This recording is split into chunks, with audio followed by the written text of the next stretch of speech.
नमस्कार, मेरा नाम भाऊ तोरसेकर। आप देख रहे हैं प्रतिपक्ष। दोस्तों, मुझे याद नहीं आ रहा है, लेकिन किसी पेप्सी या कोका कोला हो या और कोई थम्सअप हो, ऐसी कोई ऐड मैंने देखी थी जिसमें सलमान खान था और वो बोलता है कि डर के आगे जीत है। यानी कुछ ना कुछ अजीब गजब करता है और जाकर पेप्सी या कुछ कोका कोला वगैरह मांगता है और वो मिल जाता है। अगर नहीं मिलता तो ये कहाँ हेलीकॉप्टर से उड़ता है, कहीं पहाड़ से कूद जाता है वगैरह वगैरह। और वो फंसा हुआ जो कोका कोला सप्लाई का ट्रक है वो लेकर आता है, दुकान में देता है और फिर वो जो कोई कोका कोला वो पेप्सी है उसकी बोतल खोलकर बोलता है कि डर के आगे जीत है। दोस्तों, डर के आगे जीत होती तो क्या 3 राज्यों में कांग्रेस की इतनी बुरी हालत हो जाती? पिछले 10 साल से हर चुनाव में जो हार हुई है उसके बाद हमने देखा है कांग्रेस डरती ही चली जा रही है और जितनी डरती है उससे भी ज़्यादा और बड़ी हार होती है।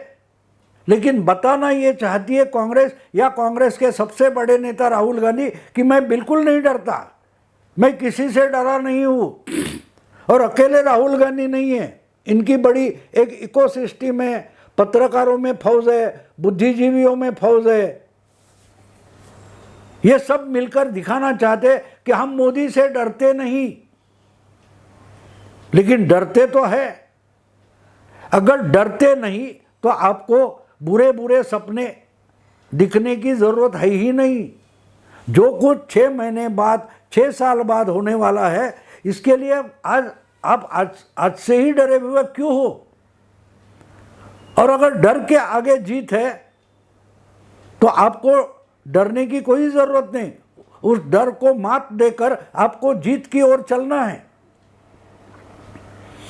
अब जोर शोर से चल रहा है कि अगर 2024 मोदी जीत जाएंगे तो उसके बाद लोकतंत्र खत्म, फिर से चुनाव कभी होंगे ही नहीं, क्योंकि लोकतंत्र के लिए 2024 का चुनाव ये आखिरी चुनाव है। उसके बाद मोदी संविधान में बदलाव करेंगे, ये करेंगे, वो करेंगे और उसके बाद कोई चुनाव होगा ही नहीं। इसमें भी कोई नई बात नहीं है दोस्तों। ये जो बहुत सारे ल्यूटियंस दिल्ली के पत्रकार हैं, आशुतोष से लेकर राजदीप सरदेसाई से लेकर जो कुछ है अजीत अंजुम तक, ऐसे ही मुंबई में एक बड़े पत्रकार संपादक हुआ करते थे। आजकल वो राज्यसभा के कांग्रेस के सदस्य हैं। वो भी 2018 में एक मराठी न्यूज़ चैनल पर आकर बोले थे कि मोदी इतने डरे हुए हैं, मोदी लोगों से डरे हुए, यानी 19 के चुनाव से पहले 1 साल ये महोदय जिनका नाम कुमार केतकर है, वो एबीपी न्यूज़ नाम के चैनल पर, एबीपी माझा नाम का मराठी चैनल है, उस पर आकर बड़ी लंबी मुलाकात इन्होंने दी थी, इंटरव्यू दिया था और उसमें इन्होंने बताया था, भविष्य बताया था कि 2019 का चुनाव होगा ही नहीं, क्योंकि मोदी चुनाव से डरे हुए हैं। मोदी मतदाताओं से, जनता से डरे हुए हैं, क्योंकि जनता इनको हराने के लिए उत्सुक है। इसके कारण मोदी 2019 का चुनाव करेंगे ही नहीं। और यदा कदाचित चुनाव हो गया, यानी डरते डरते मोदी ने अगर चुनाव भी कर लिया तो उसमें मोदी जी जीतेंगे नहीं, फिर से प्रधानमंत्री बनेंगे नहीं, उनको मेजॉरिटी मिलेगी नहीं, वगैरह वगैरह वगैरह। और क्यों नहीं मिलेगी? तो इसका कारण कुमार केतकर ने बताया था कि स्वर्ग से उतरकर प्रभु रामचंद्र भी भारत में पहुंच गए तो भी प्रभु रामचंद्र भी मोदी जी को बचा नहीं सकते, मोदी जी का बहुमत बचा नहीं सकते। इसकी गवाही कौन दे रहा था? कुमार केतकर, जो ल्यूटियंस दिल्ली जैसे पत्रकार है। सोनिया गांधी हो, गांधी नेहरू परिवार हो, उनकी चमचागिरी करते करते करते इनकी जिंदगी निकल गई।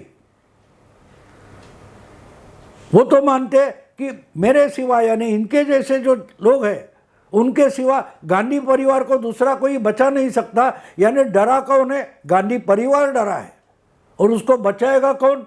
कुमार केतकर जैसे ल्यूटियंस के जो पत्रकार है, सेक्युलर पत्रकार है, वामपंथी पत्रकार, बुद्धिजीवी है, इनको लगता है कि अगर हम गांधी परिवार को नहीं बचाएंगे तो लोकतंत्र नहीं बचेगा। तो लोकतंत्र का मतलब क्या होता है? गांधी नेहरू परिवार ने 50 साल से जो हथियाई सत्ता, उसका जो थोड़ा बहुत कुछ इनके सामने कुत्ते को हड्डी डालते हैं उस ढंग से कुछ टुकड़े फेंके हैं, वो भी हमारे हाथ से निकल जाएंगे, इस डर से ये व्याकुल हो गए।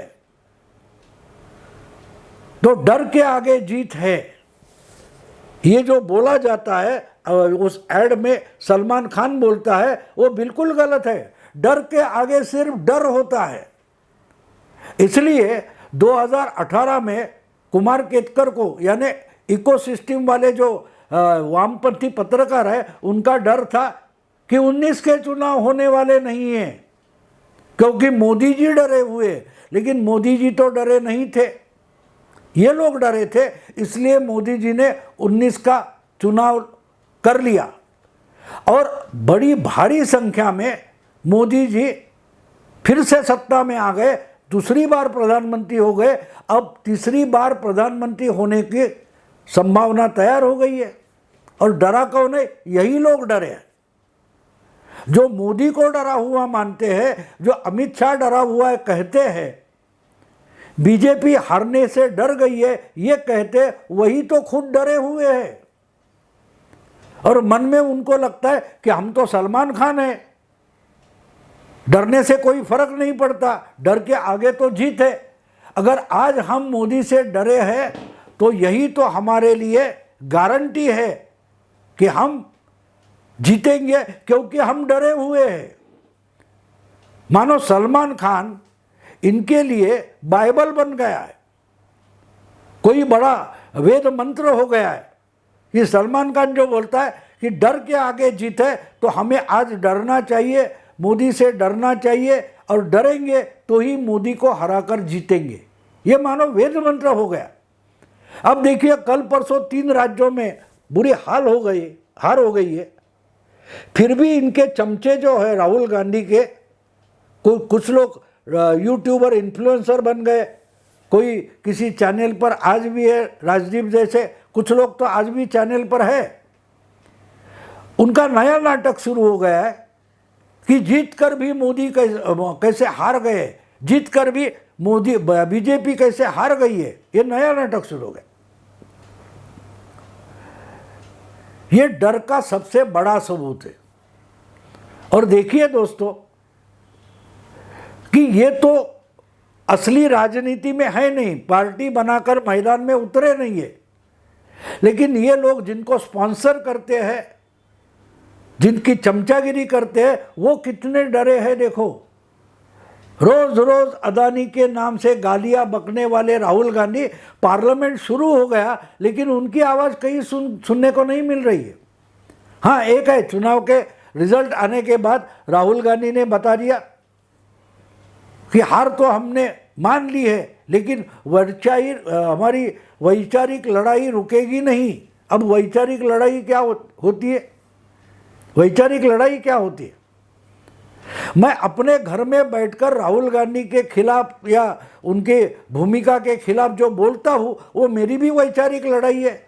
वो कहाँ रुकी है? 3.5 साल हो गए मैं प्रतिपक्ष चलाता हूँ। ओमकार चौधरी है, वो उनका ओसीएन नेटवर्क चलाते,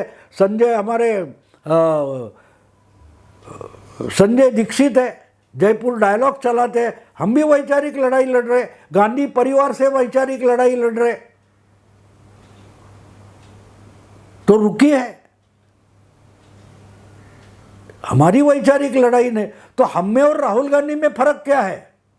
वैचारिक लड़ाई चुनाव से नहीं होती। चुनाव जब उतरते हैं वो चुनाव जीतने के लिए उतरते हैं, हमको जो मन की बात है वो कहकर हम रुक जाते हैं, उससे आगे नहीं बढ़ते। लेकिन जब आप आगे बढ़ते हो तो आप राजनीति के अखाड़े में उतर जाते हो और उधर वैचारिक लड़ाई नाम का नाटक नहीं चलता। वोटों की ताकत दिखानी पड़ती है। आपके जो विचार है उसके पीछे, उसके समर्थन में ज़्यादा से ज़्यादा वोटर लाकर खड़ा करना, ये लड़ाई का मकसद होता है। राहुल गांधी के सामने ऐसा कोई मकसद है? बिल्कुल नहीं है। इसलिए तो उनको कोई दुख नहीं है, डर नहीं है कि 3 राज्य हम हार गए, उसमें से 2 राज्यों में हमारी सत्ता थी वो हाथ से निकल गई, उसका डर या दुख बिल्कुल नहीं है। क्योंकि वोट लाना और जीतना ये राहुल गांधी का मकसद है ही नहीं। इसलिए वो बोलते हैं वह वैचारिक लड़ाई जारी रहेगी। अरे वैचारिक लड़ाई हम जैसे यूट्यूबर से, कोई छोटा मोटा पर्चा अखबार चलाने वाला भी वैचारिक लड़ाई लड़ता है, या कोई एनजीओ है। तो कांग्रेस पार्टी और एक यूट्यूब चैनल, इसमें कोई फर्क है या नहीं? सवाल ये है दोस्तों कि इससे हमारे साथ लड़ने के लिए इनके भी चमचे यूट्यूबर्स है। वो आशुतोष है, अजीत अंजुम है, रवीश कुमार वगैरह है। सवाल जो चुनाव के अखाड़े में, मैदान में उतरने वाले दल होते हैं उनका है, और उनमें से एक दल है आम आदमी पार्टी, जो 12 साल पहले लोकपाल आंदोलन से निकली हुई पार्टी है। सार्वजनिक जीवन में, राजनीति में, प्रशासन में जो भ्रष्टाचार की दलदल फैली हुई है वो साफ करके राजनीति को एक नया आयाम देने के लिए मैदान में आए थे। वही पार्टी के सबसे बड़े बड़े नेता आज भ्रष्टाचार के आरोप में जेल में पड़े हुए, सड़े हुए हैं, उनको जमानत तक नहीं मिल रही है। और उसके सबसे बड़े नेता, संस्थापक नेता केजरीवाल, उनकी तो चुनाव के रिजल्ट आने के बाद बोलती ही बंद हो गई है। अकेले राहुल ही नहीं है कि विधानसभा चुनाव के नतीजे आने के बाद चुप हो गए। चुप तो आम आदमी पार्टी के लोग भी हुए। केजरीवाल तो इतने डरे हुए और सदमे में है, छुपे हुए हैं कि किस समय ईडी आकर मुझे उठाकर जेल में डाल देगी, और अगर मैं जेल में जाऊंगा तो दिल्ली का मुख्यमंत्री कौन होगा। ये कितने अपने ही लोगों से डरे हैं। देखो, केजरीवाल, मोदी से डरना तो अलग बात है, ठीक है, सामने वाला दुश्मन है, सामने वाला कोई कॉम्पिटिटर है, उससे डरना भी समझ में आता है। लेकिन केजरीवाल अपने ही जो साथी है उनसे भी डरे हुए हैं। आज तक पहली बार ऐसा नहीं हुआ कि किसी मुख्यमंत्री को अपनी कुर्सी छोड़नी पड़ी और उनकी जगह उनकी पार्टी का दूसरा कोई लीडर आकर मुख्यमंत्री बन गया। भैरव सिंह शेखावत थे, राजस्थान के बड़े बीजेपी नेता थे, उनको हटाकर एक समय वसुंधरा राजे को लाया गया। सुंदरलाल पटवा वगैरह थे मध्य प्रदेश के, उनको हटाकर उमा भारती को लाया गया। बहुत सारे बीजेपी ने हटाए, कांग्रेस ने हटाए। अमरिंदर सिंह पंजाब के मुख्यमंत्री थे, उनको हटाकर चरणजीत चन्नी को लाया गया था। महाराष्ट्र में विलासराव देशमुख को हटाकर अशोक चव्हाण को लाया गया था, बाद में पृथ्वीराज चव्हाण को लाया गया था। हर राज्य में ये हुआ है। अब कुछ 1-2 साल पहले की बात है, कर्नाटक में बीजेपी ने येदियुरप्पा को हटाकर दूसरा मुख्यमंत्री लाया था। तो बात यह है कि पार्टी तो तुम्हारी है, तुम्हारी मेजॉरिटी है विधानसभा में केजरीवाल की, आम आदमी पार्टी की। तो आपको जेल जाना पड़े तो पार्टी का दूसरा कोई भी नेता चीफ मिनिस्टर बन सकता है, उसमें क्या प्रॉब्लम है। मोदी ने ऐसा नहीं बोला कि अगर केजरीवाल नहीं होगा तो दूसरे किसी को कानूनन दिल्ली का मुख्यमंत्री आम आदमी का बना नहीं सकते। ऐसी तो कानून की कोई अड़चन है नहीं। तो केजरीवाल डरे किससे है, किस लिए डरे हैं? उनको अगर ईडी या सीबीआई अरेस्ट करेगी, गिरफ्तार करेगी, तो उनका कोई दूसरा साथी भी चीफ मिनिस्टर हो सकता है। वो भारद्वाज है, सौरभ भारद्वाज है, या अतिशी है, या गोपाल राय है, वो आज भी मिनिस्टर है, तो उनको प्रमोशन देकर चीफ मिनिस्टर बना सकते हो। आप जेल में रहो, वो बाहर रहेंगे, कोई प्रॉब्लम नहीं। ना कॉन्स्टिट्यूशन है, ना कानून है, आपके पास मेजॉरिटी है, इतनी बड़ी मेजॉरिटी है कि 4-6 एमएलए और भी जेल में डाल दिए गए तो भी आपकी सरकार गिर नहीं सकती, जा नहीं सकती, क्योंकि आम आदमी के पास दिल्ली की विधानसभा में बड़ा भारी बहुमत है। लेकिन फिर भी केजरीवाल डरे हुए। किससे डरे हो भाई? क्योंकि आपकी पार्टी जो है उसके पास अगर मेजॉरिटी है और बड़ी भारी बहुमत है, तो चीफ मिनिस्टरशिप यानी मुख्यमंत्री पद आपकी ही पार्टी के पास रहेगा। लेकिन अपनी पार्टी पर, अपने साथियों पर भरोसा भी रखना पड़ता है। केजरीवाल को अपने साथियों पर ही भरोसा नहीं है। अगर मैं जेल चला गया और दूसरे किसी को चीफ मिनिस्टर बना दिया और बाद में उसने हटने से इनकार कर दिया, तो क्या करूं? क्योंकि अभी भी मेरा ख्याल है 2 साल उसकी 2 या 1.5 साल कुछ टाइम बचा है विधानसभा का। समझो 6 महीने में जमानत मिल गई तो केजरीवाल फिर से मुख्यमंत्री हो सकते। अभी गिरफ्तारी हुई और 6 महीने बाद जमानत मिली तो फिर लास्ट 6 महीने के लिए मुख्यमंत्री हो सकते हैं। तमिलनाडु की जयललिता, उनको भी ऐसे आरोपों में शिक्षा हुई थी, सजा हुई थी, वो बंगलोर की जेल में पड़ी थी, लेकिन उन्होंने हाई कोर्ट में अपील किया, हाई कोर्ट ने उनको निर्दोष ठहराया, वो वापस आ गई। उनके जो ओपीएस पनीर सेल्वम नाम के उन्होंने मुख्यमंत्री बनाए थे, उन्होंने जगह खाली कर दी, जयललिता फिर से मुख्यमंत्री बन गई, चुनाव हो गए, वो फिर से मुख्यमंत्री बनकर उन्होंने चुनाव लड़ा और फिर से पार्टी के लिए बहुमत लाया, और उनकी डेथ के बाद फिर उनको दोषी पाया गया, लेकिन तब तक वो मर चुकी थी। मामला ये नहीं है, मामला ये है कि 1-1.5 साल के लिए जयललिता जेल में रही, उन्होंने अपने जो नज़दीकी थे पनीर सेल्वम, उनको मुख्यमंत्री बनाया और सरकार भी चलती रही, कुछ गड़बड़ नहीं हुई। और जब उनको छुट्टी मिली तो वापस आकर चीफ मिनिस्टर बन गई। लेकिन जो जयललिता को अपने आप पर, अपने लीडरशिप पर भरोसा था, वो भी केजरीवाल के पास नहीं है। इसलिए केजरीवाल गिरफ्तारी से डर गए कि अगर जेल में चला जाऊंगा तो सिर्फ चीफ मिनिस्टरशिप जाएगी नहीं, पार्टी भी हाथ से निकल जाएगी।